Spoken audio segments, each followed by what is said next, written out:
Comme ministre et comme député, il a beaucoup apporté au comté de Nicolet. Il a favorisé la venue de l'Institut de police, en plus de travailler à la création du parc industriel du centre du Québec à Bécancour.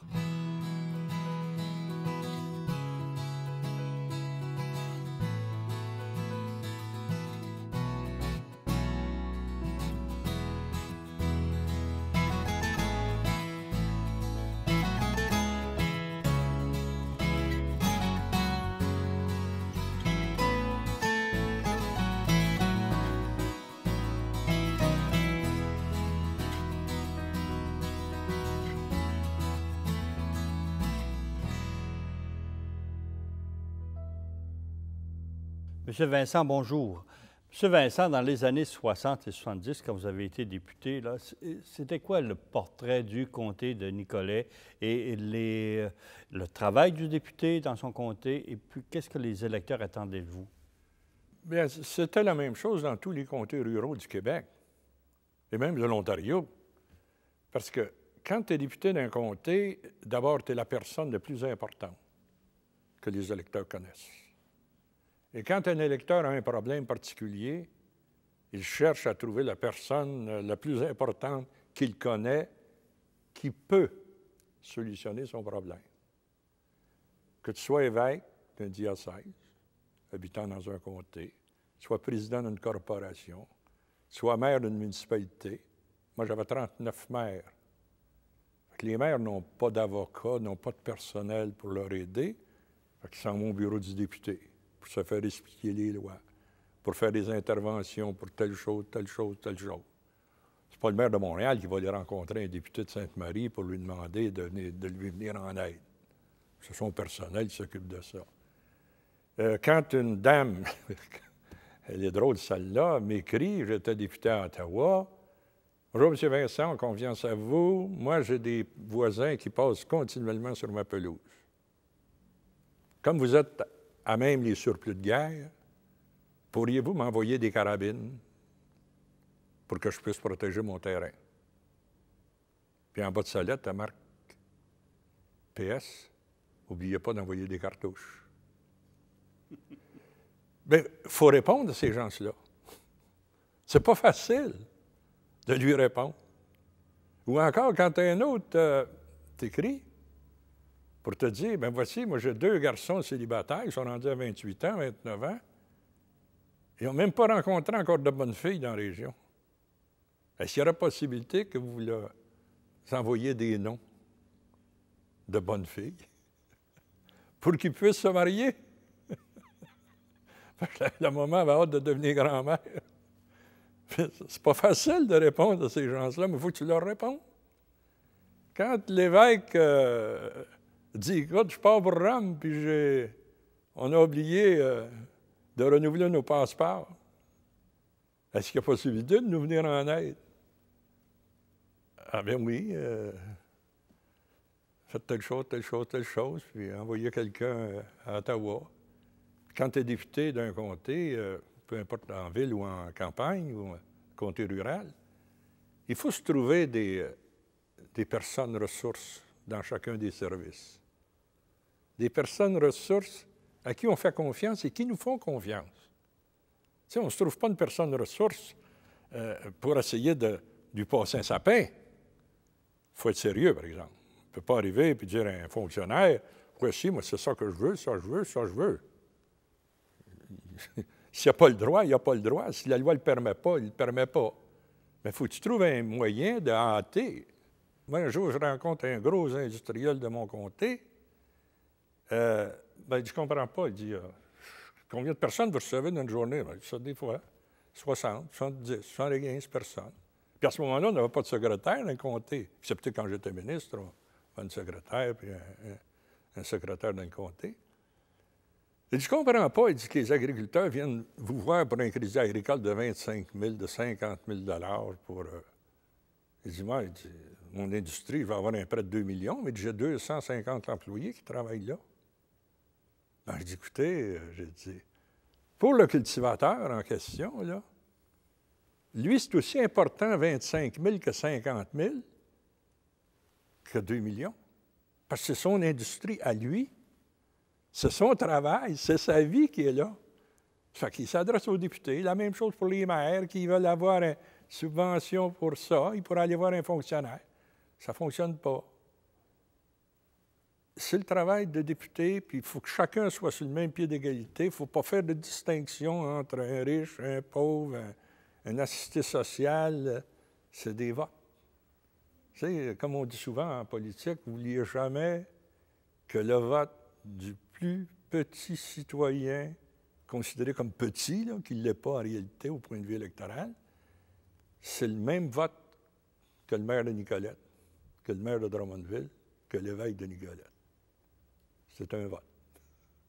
S'il a confiance à vous, ça va se continuer. Comment vous conciliez à ce moment-là votre travail de député dans le comté, de ministre de l'Agriculture? Vous aviez une grosse famille et vous aviez une ferme. Comment vous réussissiez à gérer tout ça? D'abord, pour la ferme, l'administration de ma ferme, c'était mon épouse qui s'en occupait. Et vous savez, j'aime à le dire, puis je l'ai répété souvent, c'était ma principale collaboratrice, tant en politique qu'au niveau de mon travail. Parce qu'elle, sa véritable maîtresse, c'était ses enfants. Puis moi, un bout de temps, ma véritable maîtresse, c'était la politique. Fait que donc, ça ne pose aucun problème. S'occuper des enfants, moi, je m'occupais de la politique. Fait qu'on a concilié ça ensemble. Mais il demeure quand même que, sans exagération, là, c'est que devenir membre du Conseil des ministres, pour un comté rural, c'est important. Quand on est au Conseil des ministres, qu'on regarde également notre comté, comme disait souvent M. Daniel Johnson, notre premier devoir, c'est le comté. Fait que moi, quand on a discuté au Conseil des ministres de la venue d'un institut de police au Québec, puis qu'on voulait que ce soit en dehors de Montréal et de Québec, et que Monseigneur Martin m'avait rencontré, à ma grande surprise, pour me dire qu'il était obligé de fermer le séminaire de Nicolette, bien, tout de suite, au Conseil des ministres, je savais que ça pouvait intéresser le gouvernement d'avoir le séminaire de Nicolette pour créer l'Institut dans le centre du Québec, 75 000 de Montréal, 75 000 de Québec. Et j'ai soumis tout de suite au Conseil des ministres la proposition de Monseigneur Martin. Et comme j'avais un collègue avec qui j'étais très associé, qui était le beau-frère du supérieur du séminaire de Nicolette, Jean-Paul Cloutier, celui-ci m'a aidé. Et là, pour compléter l'assiette comme il faut, là, j'ai dit, l'école d'agriculture de Nicolette appartient au séminaire de Nicolette. Nous, du ministère de l'Agriculture, on est intéressés à se porter acquéreur de l'école d'agriculture. Donc déjà, là, la boucle est en train de se former autour de Nicolette. Et M. Johnson, je me souviens encore, M. Johnson, qui avait dit, quand il était question de la Société du parc industriel, le comté de Nicolette a une priorité sur plusieurs choses, parce qu'on nous avait quand même fait rêver avec le parc industriel. Fait que l'Institut de police à Nicolette, qui est aujourd'hui est un trésor pour la région, et d'ailleurs c'est connu mondialement maintenant, c'est connu au niveau de tout le Québec. Le parc industriel, qui a été créé au centre du Québec, le seul parc provincial qui existe, le seul quai à eau profonde qui appartient à une province, c'est le parc industriel de Bécancour, au centre du Québec, la voirie rurale de Nicolette, des chemins de colonisation, parce qu'il y avait quand même des chemins très mauvais dans Nicolette. Et tout ça, le fait d'être membre du Conseil des ministres m'a certainement aidé à apporter ça à Nicolette, en plus de toutes les autres choses que j'ai pu faire au ministère de l'Agriculture. Pour revenir plus précisément sur le parc industriel du centre du Québec à Bécancour, ça n'a pas assez serré. Il y a eu une grosse réunion au Château Frontenac, à ce qu'on a pu apprendre, et là, ça jouait serré. Oui, mais M. Johnson, son idée était bien faite. Son idée était faite, là, qu'il fallait faire un effort. D'abord, les terrains étaient achetés par le gouvernement précédent. C'est-à-dire qu'ils étaient expropriés. Pas achetés, pas payés, mais expropriés. Et là, il fallait régler cette question des terrains. Donc, il fallait les acheter. Mm-hmm. Ensuite de ça, M. Gignac, en commission parlementaire, a bien déclaré que c'est ne pas penser à la sidérurgie à Bécancour, parce que ça ne vivrait pas. Fait que là, il fallait faire quelque chose à Bécancour. Mais ça coûtait des millions, faire des routes, créer un parc industriel provincial. Et nous nous sommes rencontrés un certain soir. Vous savez que M. Johnson, à ce moment-là, ses quartiers généraux, il était au Château Frontenac. Donc, M. Johnson me donne un coup de téléphone. Il dit, est-ce que tu serais libre ce soir? On veut parler de sidérurgie. Puis je voudrais qu'on discute ensemble d'un plan. Fait que je suis allé. Et là, on en a discuté, mais je pense qu'on était tous les trois d'accord avec le maire de Bécancour, M. Godet, pour que la sidérurgie, pas la sidérurgie, mais le parc industriel s'implante au centre du Québec. Donc, ça s'est fait tout bonnement, comme ça. Vous avez fait allusion tout à l'heure à l'implantation de l'aéroport de Mirabel et l'expropriation de nombreuses terres agricoles dans ce territoire-là. Vous, comme ministre de l'Agriculture, comment vous avez réagi à ce plan-là? C'est que d'abord, on n'était pas favorable à Mirabel. Ça, on a eu des déclarations ministérielles, on a eu des déclarations même de députés fédéraux, même de ministres fédéraux. Nous aurions été beaucoup plus favorables à la création d'un aéroport entre Québec, entre Montréal et Québec, mais plus vers Montréal. Mais le gouvernement avait décidé à Ottawa, puis je me demande s'il avait décidé d'un plein accord que l'aéroport serait à Mirabel, près de Dorval. Déjà, Dorval ne voulait pas que ce soit à Mirabel. L'Assomption voulait, le Dr Lucier, qui était ministre à l'Assomption, voulait que ce soit plus de ce côté-ci de Montréal. Nous avions des députés qui auraient préféré que ce soit plus vers les environs de Drummondville, qui n'était pas beaucoup plus loin que Mirabel. Et ça aurait permis, parce qu'il ne faut quand même pas oublier, entre Montréal et Québec, il n'y en a pas d'aéroport qui dessert Sherbrooke, Trois-Rivières. Il y en a eu une petite à Trois-Rivières, mais ça n'a pas fonctionné tellement longtemps. Fait que c'est ça, ça ne nous favorisait pas. Et moi, surtout, je savais que dans Mirabel, parce que j'avais travaillé pour Canada Packers dans cette région-là, il y a de très belles terres agricoles là. Et les cultivateurs ont continué à les cultiver. On a parlé du lait tout à l'heure, là, mais j'ai eu un autre problème au ministère de l'Agriculture.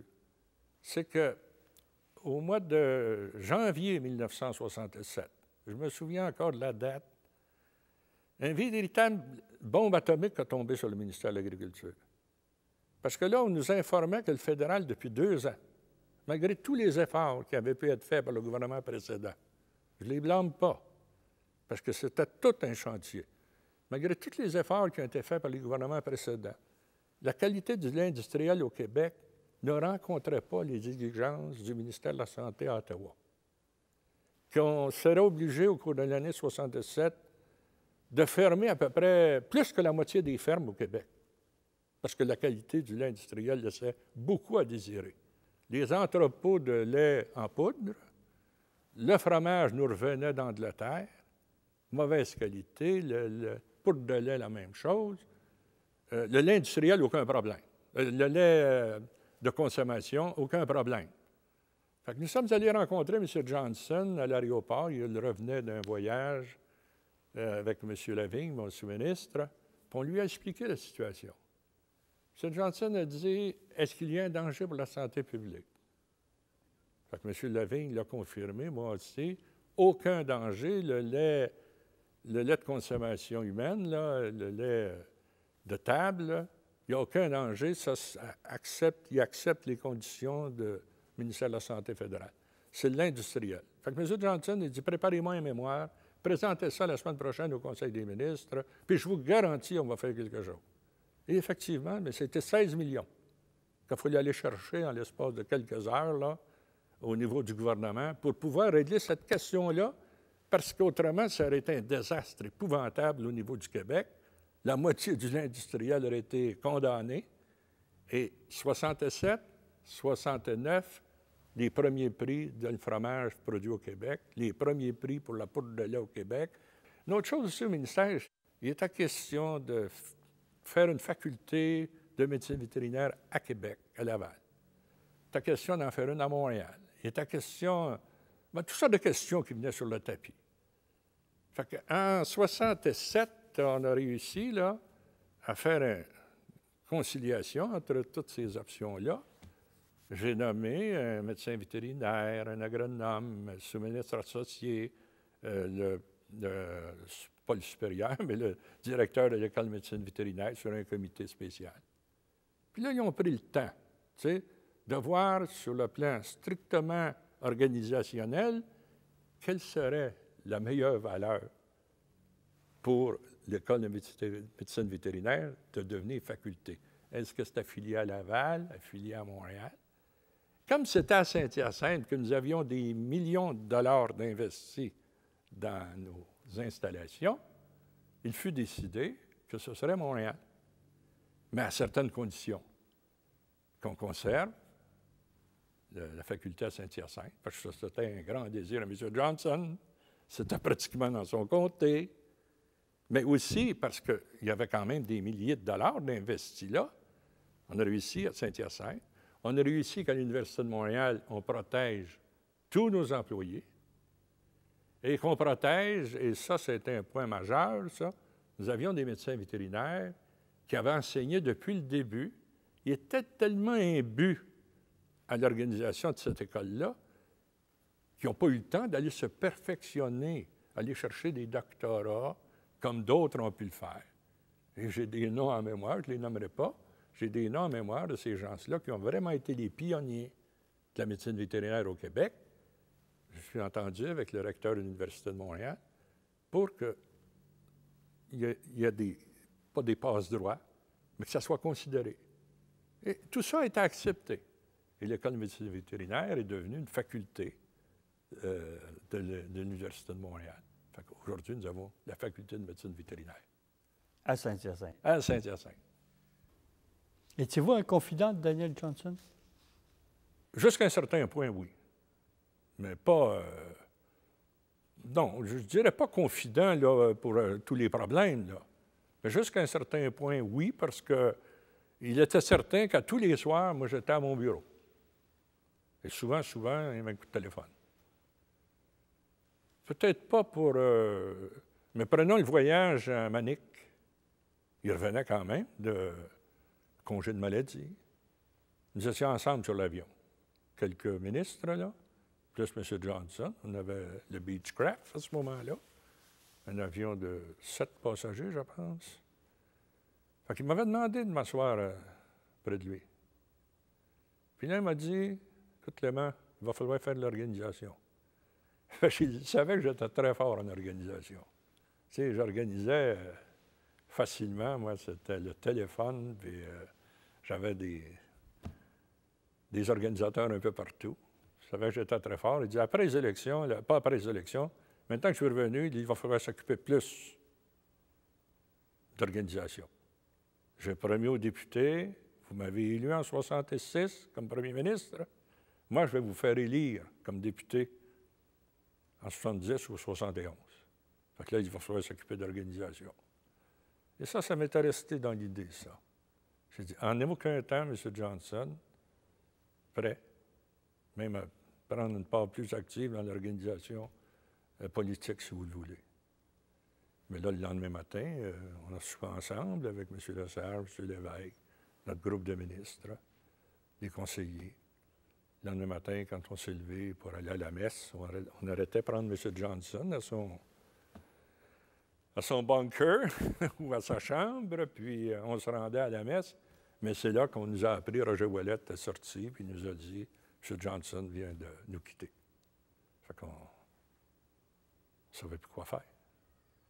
T'sais, réellement, ça nous a décontenancés complètement. Rémi Paul et moi, là, on s'est regardés un bon moment sans même parler. Parce qu'on était tellement confiants en cet homme-là. Et d'ailleurs, les témoignages qui ont été rendus au Québec à ce moment-là, par des opposants, par des amis, ont été éloquents, tant à Québec qu'à Montréal, qu'à Saint-Pierre-de-Bagotte.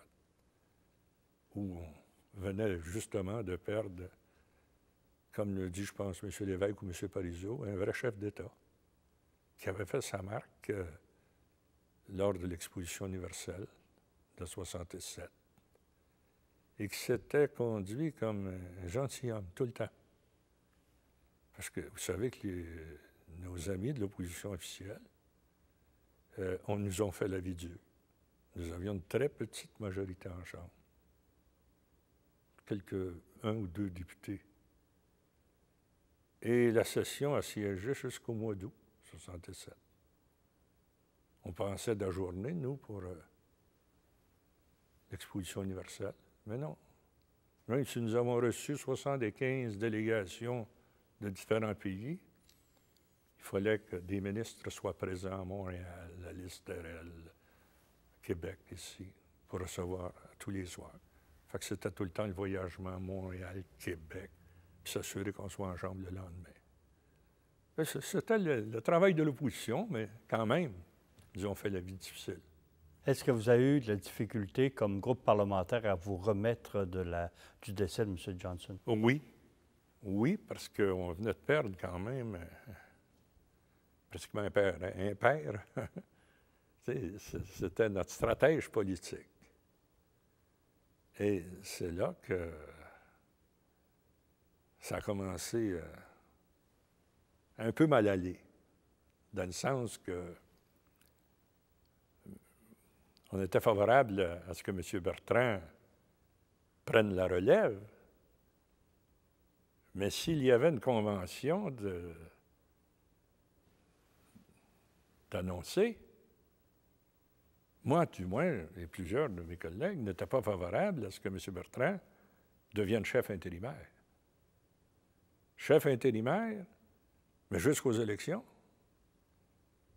Parce que moi, j'ai été certainement un de ceux qui s'est rendu tout de suite, après les funérailles de M. Johnson, rencontrer M. Bertrand pour lui dire, écoutez, pourquoi ne pas désigner un chef intérimaire qui ne sera pas candidat à la Convention, si c'est notre désir d'avoir une convention.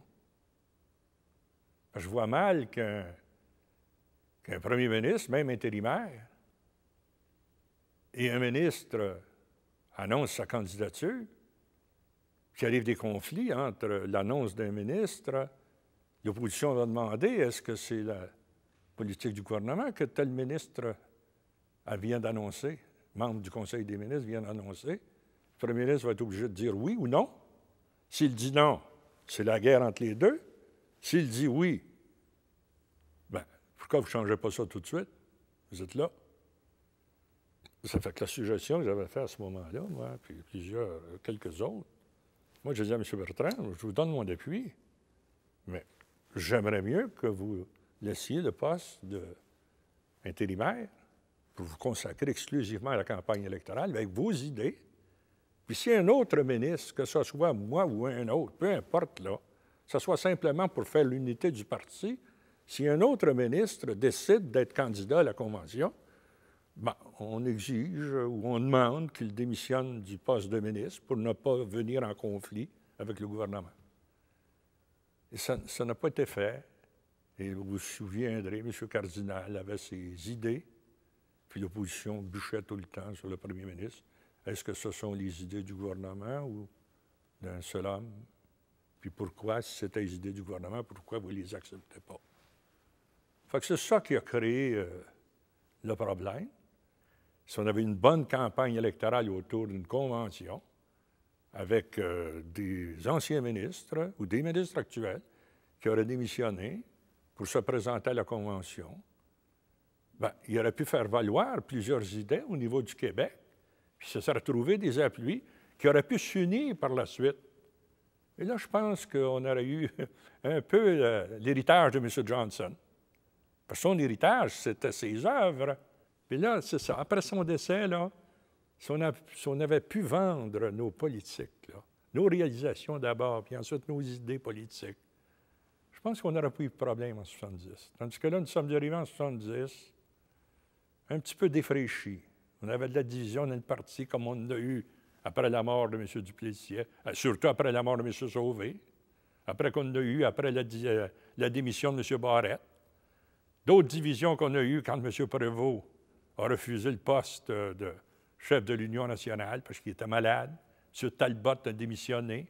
Qu'il y a eu la guerre entre M. Johnson et M. Bertrand.